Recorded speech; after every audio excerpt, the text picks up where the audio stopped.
Hey everybody, welcome back to Tim Travels. I'm your host, Terry. It's July 8th, coming to you from McDonough, Georgia. I don't know if you recall, but quite a while ago I did a video and I was talking about McDonough, Georgia because it's named after a Revolutionary War hero, naval hero, but they spelled his name wrong. But there is a building named after him, also at the Naval Academy.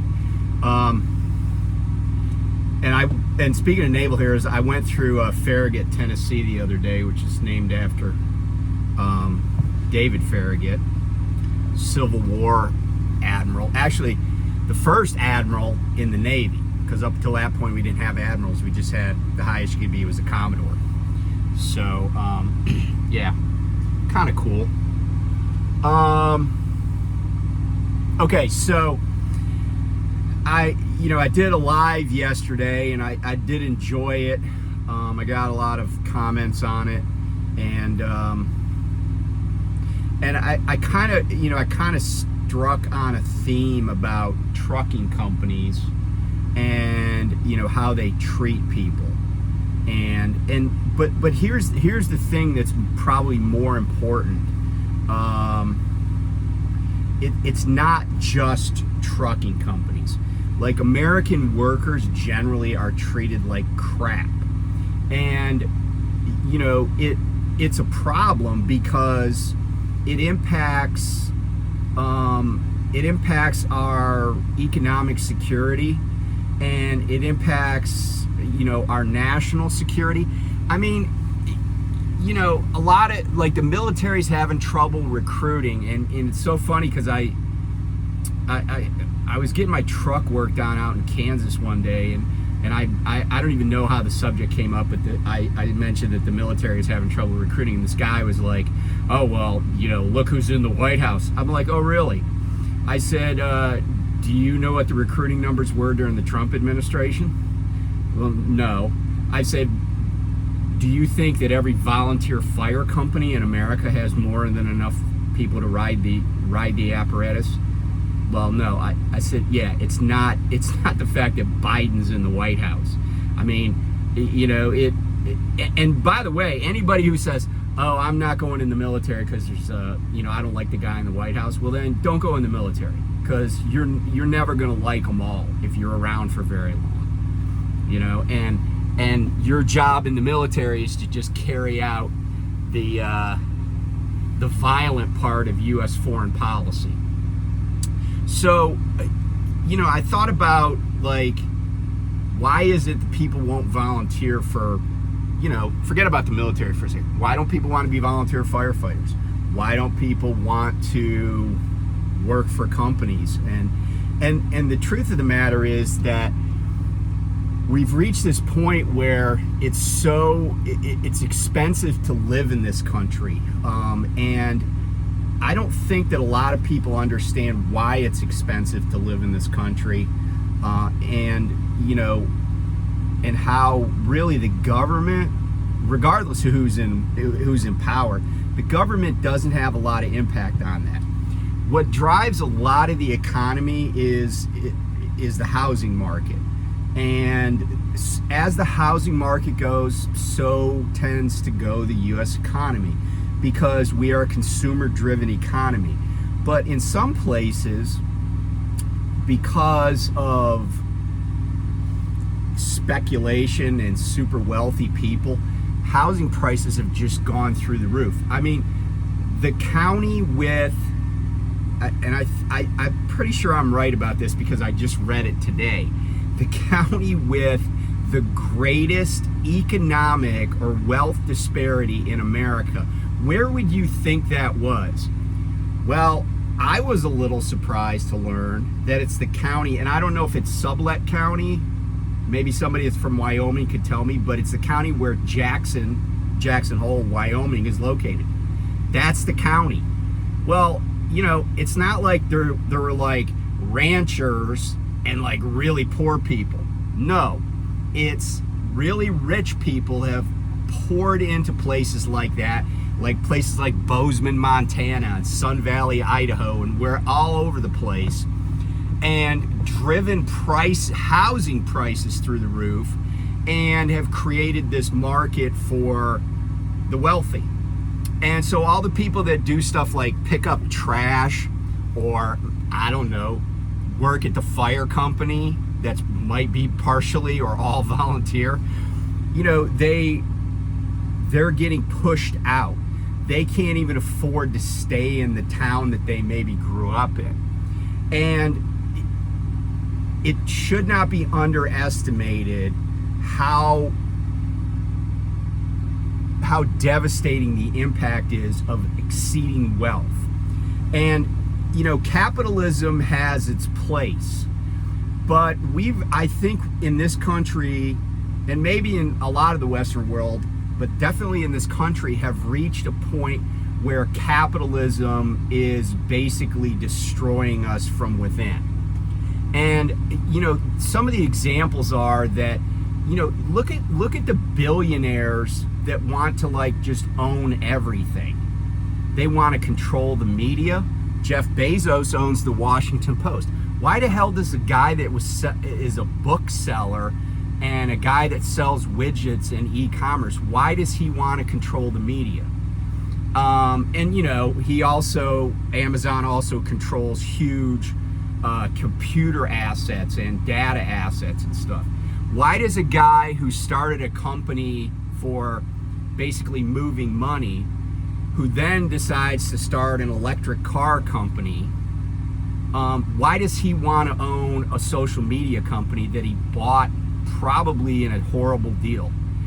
He wants to control the flow of information. And what's happening, and you know, you look at media, you look at how billionaires have gobbled up all the sources of information.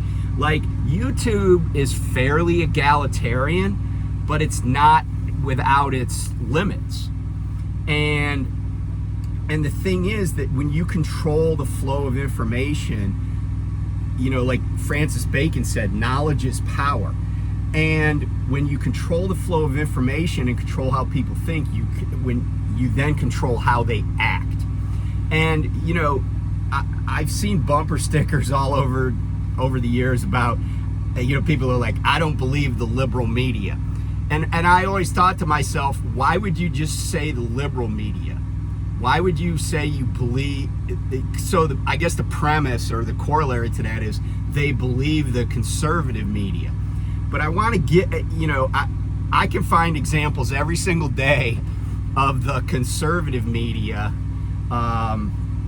you know, twisting things and, you know, tailoring stories. I mean, and so my message is, it's not just one side. But here's the interesting thing. When it comes to capitalism, there's only one political party, and it's the party of cash. It's the party of wealth. It's the party of exceeding wealth. It's the party of, I already own a $10 million house in Aspen. I'm going to buy a $20 million house on the other side of town and still have the $10 million house. That's what we're talking about in America. Meanwhile, you got people all over this country that don't have a pot to piss in. And you know, if you're a truck driver, you see it every day.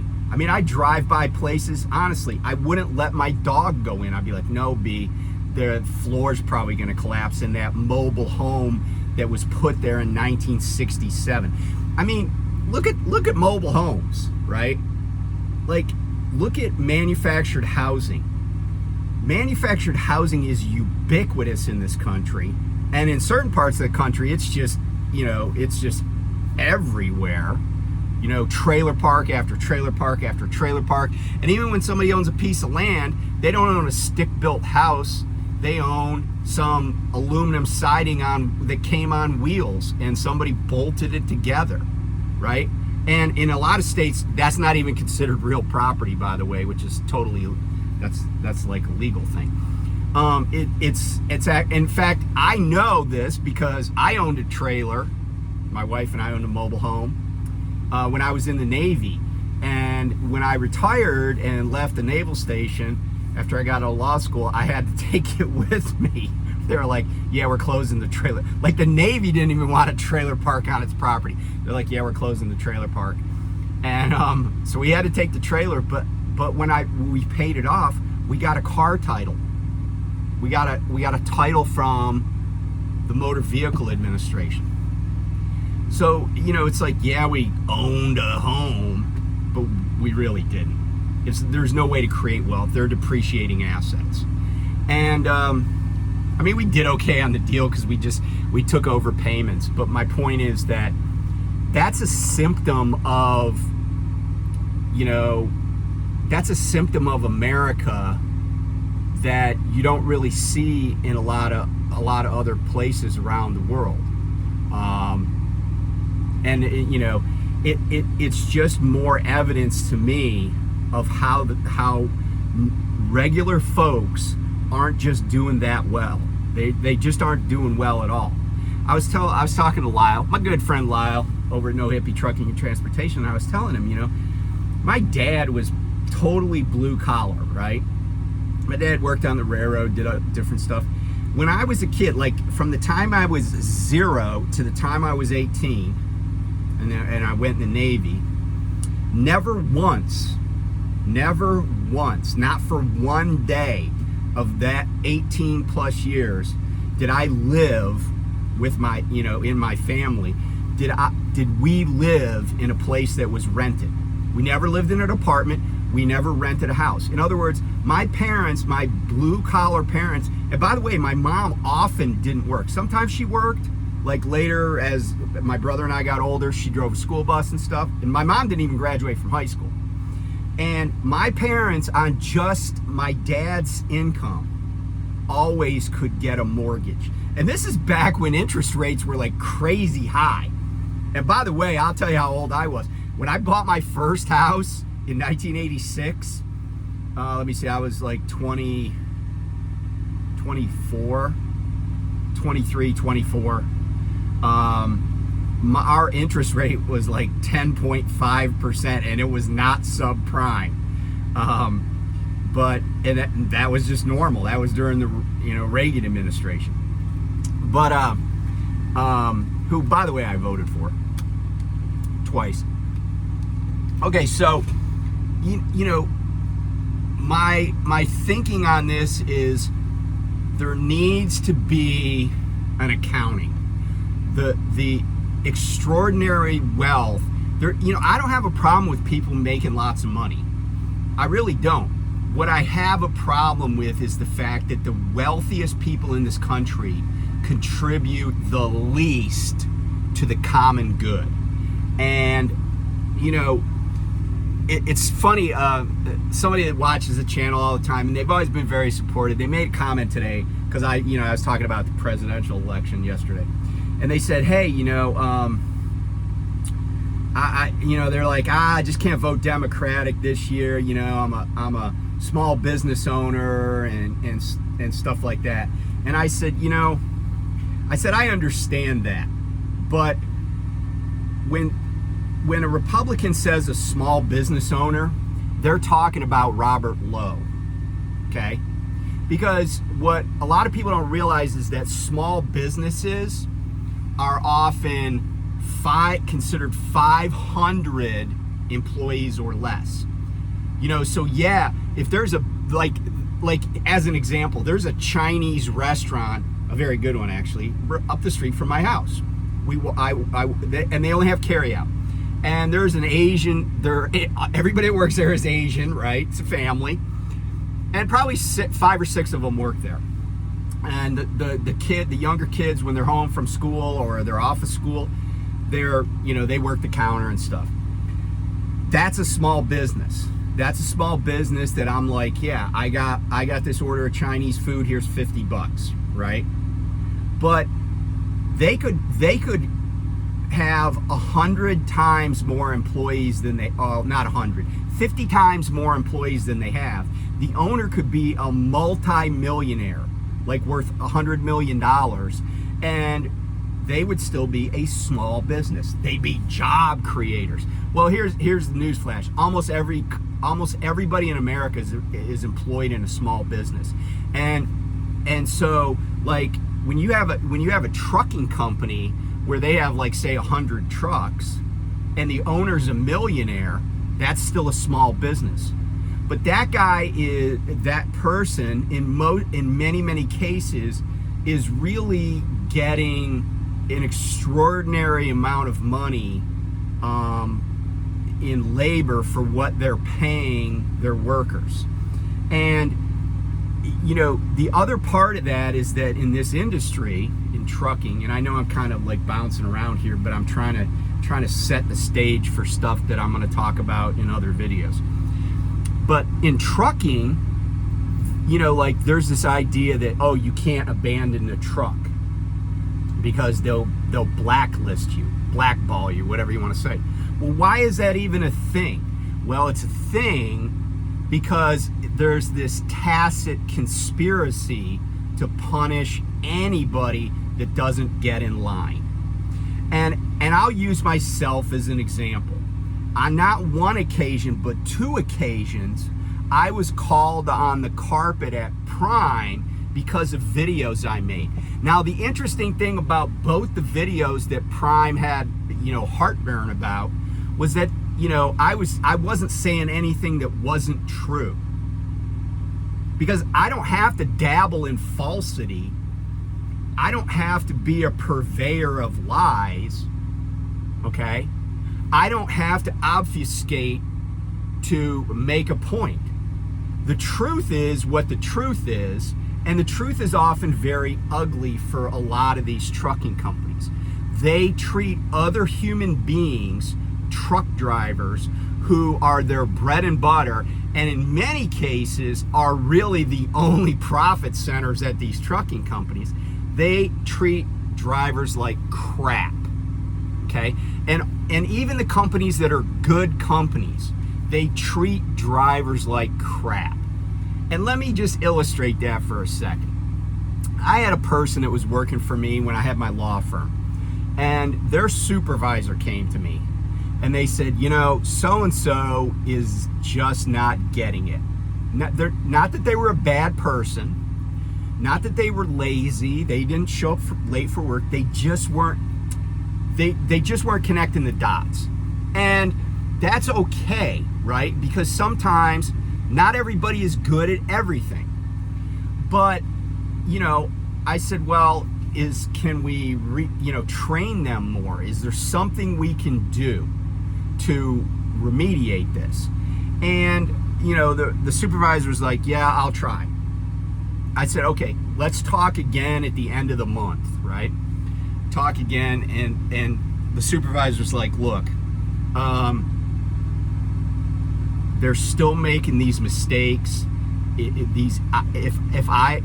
the supervisor was catching these errors and it was correcting them, because we can't send out a product to our client that has any mistakes, right? And because it was involving money too, it was like dollars and cents, right? And so finally, I brought this person in my office and I said, hey, and I had talked to her before, and I said, let's revisit this in a couple 3 weeks. And after that second time I brought her in, I said, it's just not it's just not working for us. I said, not everybody is good at everything. And this gal was a college graduate, so she wasn't dumb or anything, And I said, and I'm sorry, but I don't have, and honestly, I would hire people to do certain things that I sucked at, It's just that because I had a law degree and a license to practice law, what I was decent at, I could charge a lot for, and by charging a lot, I could afford to hire people to help me charge a lot. And I say a lot, I'm not talking like, I wasn't billing at $1,200 an hour. But what I did is I didn't like humiliate her. or I didn't berate her. I didn't fire her over email or text, or she didn't come to the office and find out her key card didn't work and that's how she found out she got fired. No, I said, look, why don't we do this? And you know, it was about the 10th of the month. I said, I'll pay you through the end of the month, okay? And then, you know, if things are, you know, if you haven't, and I'll recommend you to whoever asks, you know, because I want you to find something and be successful. And so we went our separate ways. She got work experience. She didn't get fired per se. I just basically was like, you should resign by the end of the month and I'll pay you through the end of the month and you don't have to work, right? I never wanted to put that evil on anybody, right? Unless they deserved it, you know? And so when I hear some of these stories and I know some of these things about truckers, it really irks me. But I'm gonna use myself as an example. So I told you the story yesterday about how Prime was telling people that I had been their employee and that I had been terminated. Well, I did something about it today, and I at least kicked the process off, and I'm going to read you some emails. I printed them out. I went to a place here in McDonough, or whatever town that is nearby, and I printed these out. I got 2 emails I sent to Prime, and I'll talk about those in a second. But getting back to the, you know, incendiary, like, send-off that you get from trucking companies. I left J&R Schugel because J&R Schugel, in my opinion, sucked, and they were unprofessional, and they left me just sitting in the middle of nowhere more than once, and didn't get me home for holidays and stuff. And you know, my driver manager was a piece of crap, and so I left. And the funny thing is, I cleaned my truck out. I went on home time. And then I got a call or a message or whatever from my new driver manager, who they finally gave me after they knew I was applying elsewhere. And he's like, "Yeah, you ready for a load?" I'm like, "I'm not coming back." He's like, "Oh, I'm sorry to hear that." I'm like, "Yeah." So then I immediately, like the same day, I get an email from the guy that runs the company. "Hey, man, we really, you know, we really appreciate your work here, and we want you to come back, and you're welcome anytime." And then I got email after email for weeks from recruiters. "Hey, you are able to be rehired immediately. Just let us know. Just let us know." So guess what I discovered recently when I was when I was looking at stuff that other recruiters were sending me. J&R Schugel said that my time at the company was satisfactory, but that I was not eligible for rehire. Well, that just sounds like retribution. That just sounds like a jilted lover, sour grapes, whatever you want to call it. I mean, I left of my own accord. I didn't leave their truck in Montana, even though they left me in their truck in Montana one time. I just left and didn't come back after home time. And they begged me. I still got the emails. They begged me to come back. Even the guy that ran the company, who had never talked to me before, begged me to come back. But then after it was clear I wasn't going to, then they're like, "Oh yeah, we didn't want him anyway. We didn't want him. He was, no, we would never rehire him." That's just trying to harm me because I tried to better myself. I tried to go to a better job. And that's what Prime's trying to do here too. But you know, I'm not everybody. Oh, and by the way, before I talk about these, I wanted to tell you a story about a friend of mine who left the company. And I mentioned her where this guy like went through her stuff. And I'm here to tell you that like I've never gone through a female's belongings. Like even my daughters, right? Or my wife. Like, if I'm gonna dig through their drawer, you know, their dresser or their personal belongings or something, they know up front that I'm gonna do it, because they'll be like, oh yeah, go check in this. You know, go. I'll be like, hey, I need something. They're like, oh, go through my purse, or go up here, go upstairs and go in our dresser and look in this drawer, right? I don't know why, maybe because of my mom and my aunts and my grandmothers. They're like, don't you ever go in a woman's purse. So I never have. Like, it just was like, it was like off limits. And so, you know, the idea that a trainee would go through some woman's stuff on her truck is just really, really, really, you know, beyond the pale. And I will tell you that I had a case one time when I was at the Naval Academy where I had a midshipman that was a male midshipman who was stealing the underwear of one of his female classmates.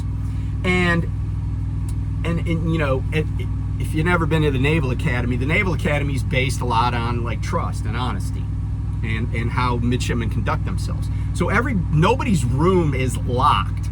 Like, there are hundreds and hundreds of rooms in Bancroft Hall, and unless somebody's inside the room changing their clothes, that's the only time that the room is allowed to be locked, unless it's like between semesters. So like when people go home for Thanksgiving or Christmas, like, I would lock their rooms up, or or I'd get the keys for somebody and they'd go around and make sure the room was empty, make sure everybody was out, and then lock the doors. Because then if cleaning service came through, you know, people were working on the hallways or whatever, maintenance people, and then you know, they would even have keys if they needed them, you know. So anyway, this guy would go in this female midshipman's room and steal her underwear when she and her roommates were away at class. And so what happened was, she confided in some other classmates who were also males, and she was like, you know, I don't know what's going on, but I just keep losing underwear. And I'm pretty sure I never saw her underwear, but I'm pretty sure it wasn't anything racy, because she wore it with her uniform, you know. And especially if you're wearing whites, summer whites, there's only one color underwear, you know, you're really supposed to wear. That's for men or women, you know, it's like white. Or I guess they could wear nude, but I digress. Anyway, some of the guys that she told saw women's underwear in this guy's locker when he had his locker open.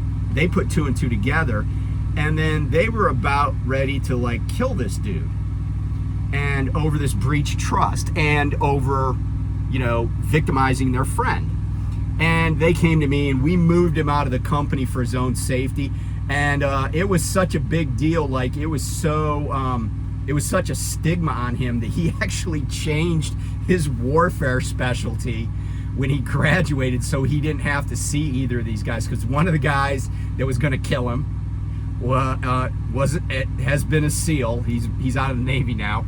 And the other guy was a Navy fighter pilot, and this guy changed. So it was that big of a deal. So anyway, I have this friend at Prime, and this douchebag trainee went through her stuff and then told Prime about some stuff. Well, she basically put his information out on social media, and Prime threatened to sue her, and for, you know, like intimidating him, right? And all she did was take a snap of his own Facebook and put it on a different Facebook page. And somebody ratted her out about doing that. And, you know, Prime was like, oh, you're trying to intimidate him, we'll sue you if you don't take it down. And she took it down before she talked to me. And, you know, she told me the story, and I said, you know what you tell them? I said, go tell them to just pound sand, okay? they're not going to, if they try to sue you, they're not going to get anywhere, because you can do whatever. If somebody's profile's on social media and all you do is clip it and put it somewhere else, there's nothing they could do about that, And so it just like, it was just one of those threats. It was one of those baseless threats that trucking companies make to try to harm drivers, to try to control them.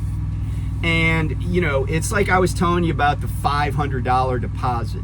That's just chicken shit way of trying to control people and basically say, we're watching you. And of course they are watching you with the driver facing cameras.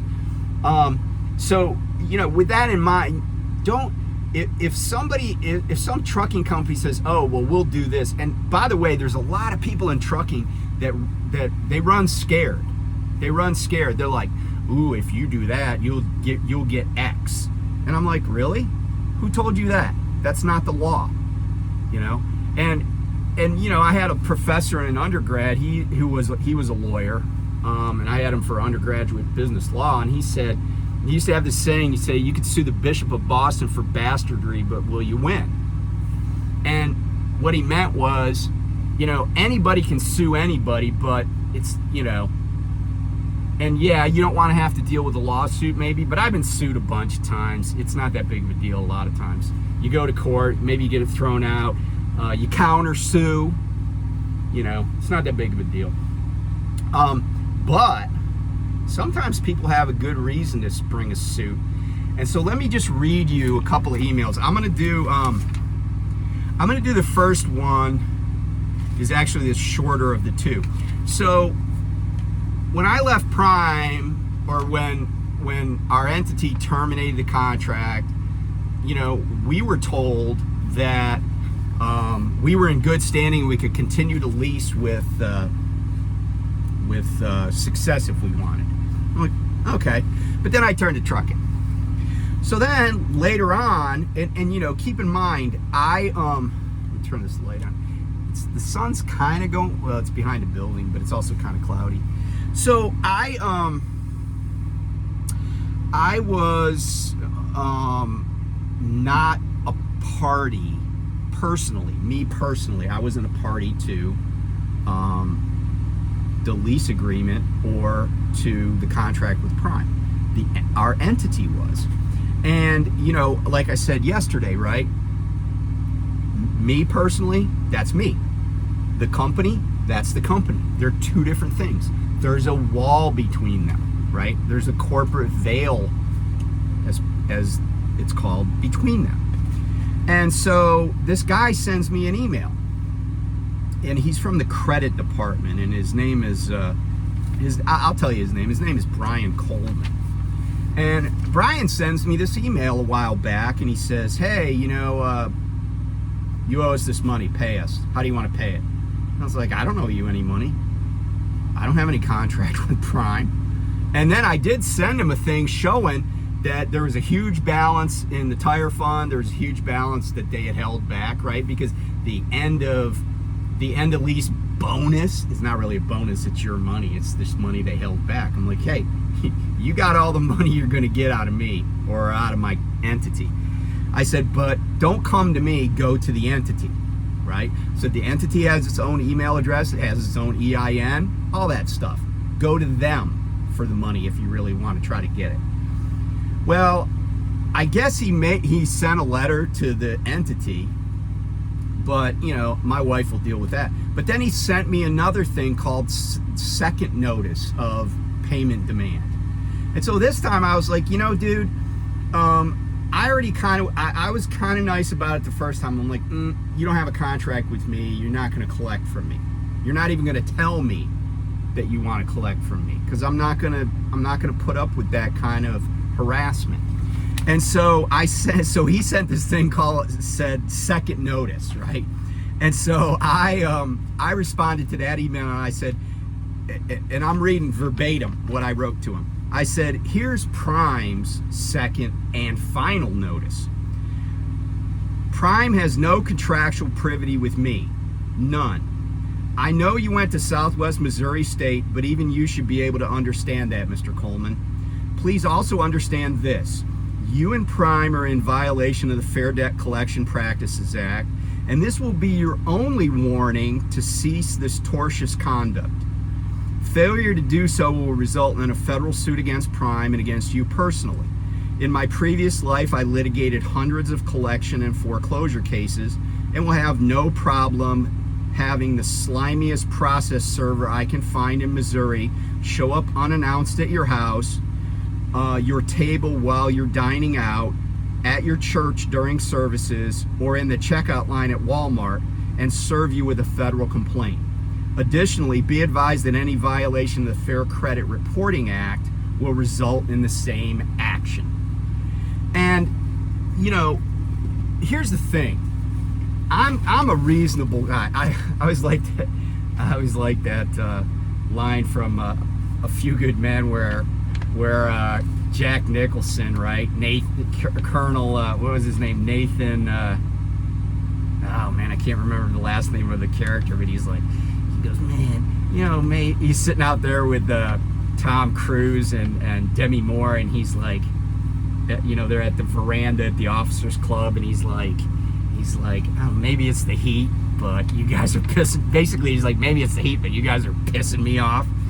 And yeah, I'm kind of like that. I'm like, you know, I gave him an out. I gave him a way to go to his boss and say, look, you know, this guy says he's not on the contract, and he's right. You know, I don't think we can go after him. But no, he's got to push his luck.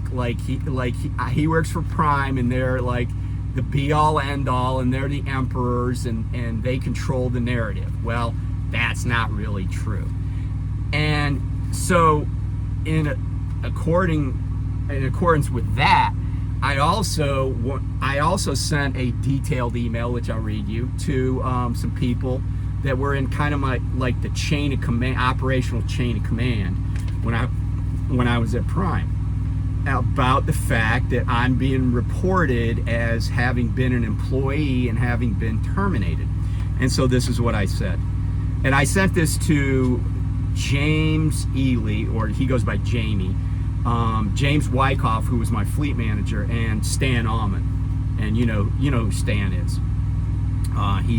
He's like reefer ops, and he's head of the training program, so not really that good. But anyway, I said, gentlemen, and by the way, Jamie Ely is in between the fleet manager and Stan Allman. Gentlemen, as recently as last week, a trucking company reported to me that records obtained from New Prime Inc., its affiliates, agents, servants, officers, or employees, collectively Prime, end quote, contained information about me that is inaccurate, misleading, false, and defamatory. Specifically, that I was an, quote, employee of Prime, and that I was, quote, terminated. As all of you know, as the primary points of contact for me during the nearly 3 years I worked for a company, SA Transport LLC, that contracted with Prime, that I was never at any time an employee of Prime. This is not an isolated incident. To remedy the aforementioned negligence and malfeasance on your part and on the part of Prime, you will, by 5 p.m. Central Daylight Time on July 12, 2024, send me, on Prime letterhead, signed by a person with the title of Vice President or equivalent, or above, a letter stating that at no time have I ever been an employee of Prime, and that accordingly could never have been terminated, fired, released, laid off, or disqualified from employment with Prime. A letter signed by some fleet manager or other low-level employee will be insufficient for this purpose. Further, you and Prime will cause that any and all such reports and or information about me that contain misrepresentations that have been published, released, or promulgated are retracted and corrected so that no other potential counterparties with whom I may want to engage are misled by the aforementioned negligence and malfeasance. Failure to do as required above will cause me to sue Prime and each of you personally. Your actions or refusal to take action are actionable under Maryland law. Since this tortious conduct occurred and is continuing to occur after SA Transport LLC severed its relationship with Prime, allow me to disabuse you of the notion that any agreements for binding arbitration or mediation or forum selection clauses and choice of law that may have existed between SA Transport LLC do not apply here, are likely now void and do not apply to me personally. Be advised that this letter serves as notice to you and each of you and to Prime that litigation is contemplated in this matter, and that pursuant to both federal and Maryland rules of civil procedure, you are required to preserve any and all discoverable information regarding me, SA Transport LLC, and anything relating to this matter in whatever its form. I am aware that the tortious misconduct described herein is not limited to me. Even among the few dozen former Prime contractors I know, this malfeasance by Prime is commonplace and a pattern of misconduct. I have sufficient evidence to provide to the Internal Revenue Service and state taxation and labor regulators to show that even as you and Prime call people, quote, employees, you failed to and continue to fail to lawfully and properly withhold and pay taxes and matching contributions on wages, tips, and earnings of employees like me, and failed to pay unemployment contributions. I recommend that you forward this communication to your lawyers and Prime's general counsel. Sign, yours truly, me. Now, whether or not they're smart enough to just get me off their back and save themselves some money, I don't know. I mean, and you know, I'm gonna be home in August. I'm gonna have stuff to do, but I'm also gonna have some time on my hands. And I mean, they could look me up. They could look me up and see, because it's public record, right? I was an attorney, right? They can look me up. It's public record how many cases I've been involved in, and it's a lot. Yeah, so I'm down. And I don't know what's going to happen, but it's going to be fun because, I'm not going to have to pay anybody to help me. I'll have to incur some costs to do some filings, and I'll have to, if I serve them, and they're going to hate it, man, because it's going to be like freaking 9 o'clock at night, and some dude that you would not want to see ever is going to be like on their door, or he's going to be, going up to him in church. Some dude some slimy dude in a duster, a black duster coat with tattoos on his fingers is going to show up, tap Stan Almond on the shoulder while he's at his church, be like, Stan Almond, you're served. And hey, I'm going to do whatever I can in my power to kick people in the crotch when they treat people poorly. And I'm going to make an example of them. And truthfully, if you're in the situation, any of those situations that I've described, I'd like to know about it, because if I could get a class of people, of former contractors of Prime, certified in federal court for misreporting, and I can get, and I mean, I'm not trying to name drop or anything, because I'm not going to name drop, but there are people that went to law school with me or went to my law school that are in Congress, in state legislatures, they're judges, they're regulators. I can get to a lot of people. I mean, I might just be a little old truck driver, but it just so happens that a lot of people owe me something. I've supported political candidates along the, through the years. I don't do that anymore, but, I've taken care of people when I could. And I may be like, hey, I got a problem, help me out here. And by the way, when you're talking about federal statutes, if there's a way to see, like a lot of federal statutes have a a fee shifting arrangement. And so there are ways for lawyers to take these cases and get paid by the defendants if they win. So if I could get a class certified, and if you know, of people that are similarly situated and have been victims the way I have, yeah, it would be a blast. It would be a blast. Hell, there might even be some money in it. But I'm just like, you guys freaking, you poked the wrong, I'm not gonna say I'm a bear, but you poked the wrong freaking, bobcat. I'm like Karen in Talladega Nights. If you remember who Karen was, I'm gonna just be Karen. I'm gonna be in the car with them, and I'm gonna find out how much fear they have. But I'm gonna come after some people because, I'm at this point in my life where I don't even give a crap about the repercussions, and I'm willing to be everybody's frickin' huckleberry here. I'm willing to go into the corral and just start shooting. And if I get gunned down, well, it's life in the big city, right? And but I don't think I will. I think they'll end up hating me even more than they already do. And they're gonna find out that my comments on YouTube were nothing, because my comments on YouTube were just observations about them. This is more serious. And yeah, it's on. So anyway, if that does apply to you, I'd love to hear about it. And I'll give you an email address. I might even set up an email address called something like Primes Crimes or something.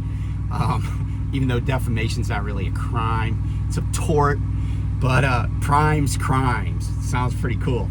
Hell, it would be a great YouTube channel, right? And that would really, and that's the thing, right? Like, I don't think they understood what, it's like when you got a tiger by the tail, don't let go. They let go, and now the tiger's loose. I don't think I'm a tiger either, but anyway, yeah, so, yeah, stay tuned. I'm gonna start being super vocal about workers getting treated like crap, and I'm going to keep talking about it. And maybe I'm the only person that I'll be able to convince, but it's time to start turning the tables back to level. So anyway, if you watch this long, thanks, and I'll talk to you soon. Bye.